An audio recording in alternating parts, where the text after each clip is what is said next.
Hello and welcome to Life After Gray Narcissist Abuse. Today I want to talk to you about covert narcissists and passive-aggressive behavior. Now, what exactly is a covert narcissist and how is that different than an overt narcissist? Well, overt narcissists are your outgoing type narcissists, your extroverts, and so they're pretty obvious narcissists.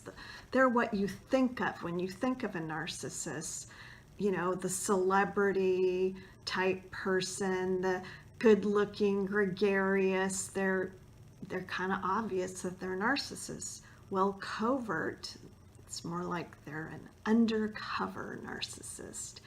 And they're maybe quiet and you don't notice that they're a narcissist, but they still are. They still have that grandiose feeling. They think they are better than others. But it might not be about their looks. It might be about their intellect or something else. And they're going to be a little slyer, slicker, undercover about putting you down or putting you in your place and showing their superior position to you.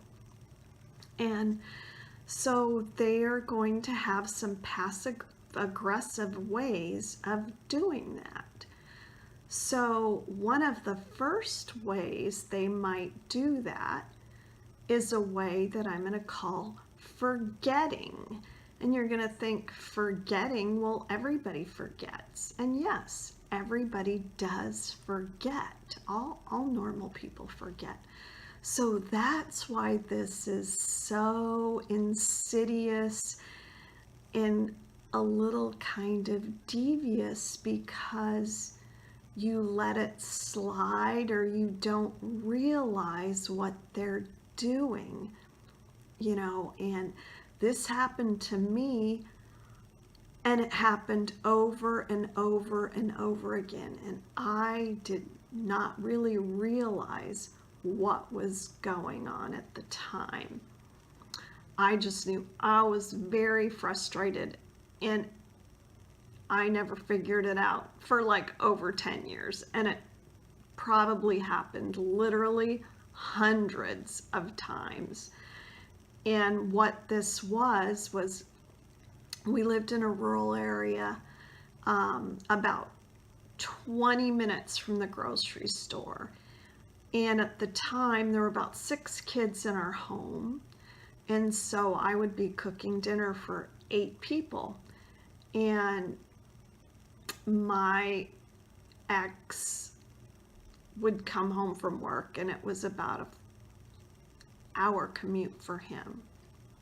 And I did all the grocery shopping and everything, but he would have to drive right past the grocery store and go through town on his way home. So if I would text him or call him on his way home and say, hey, would you mind stopping at the store? I need just these 2 items.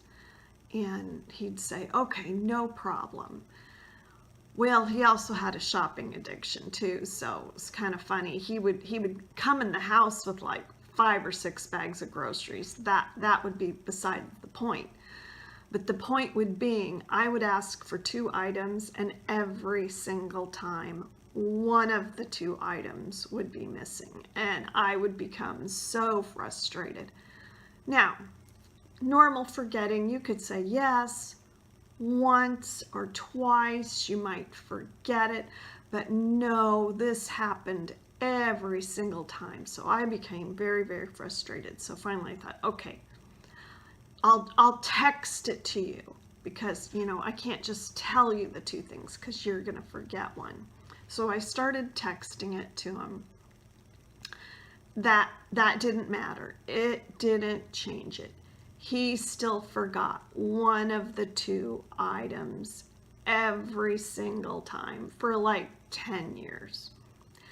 And I never figured it out. I never realized that that is what was going on.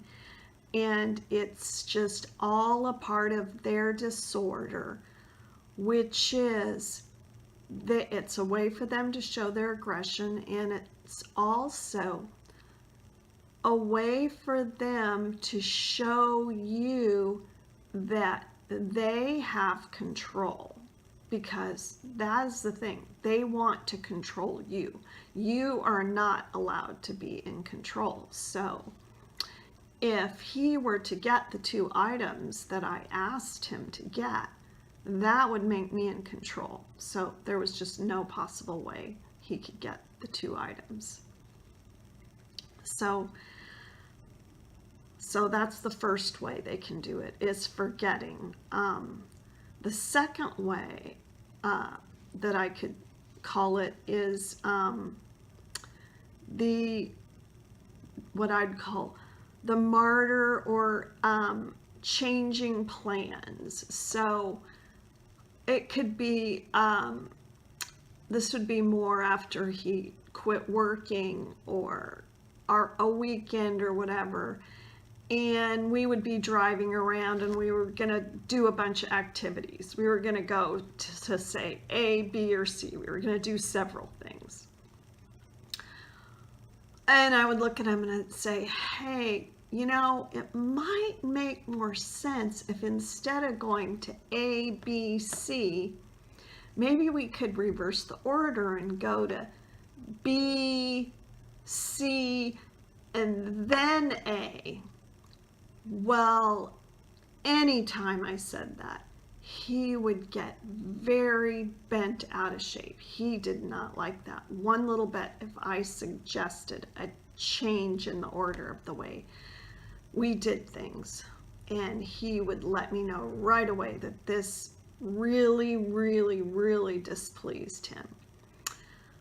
And so he'd get very bent out of shape, and I'd say, okay, we won't do that. We'll just do it the original order that we planned. And then he would become what I would call the martyr. And he'd go, no, we'll just do it that way.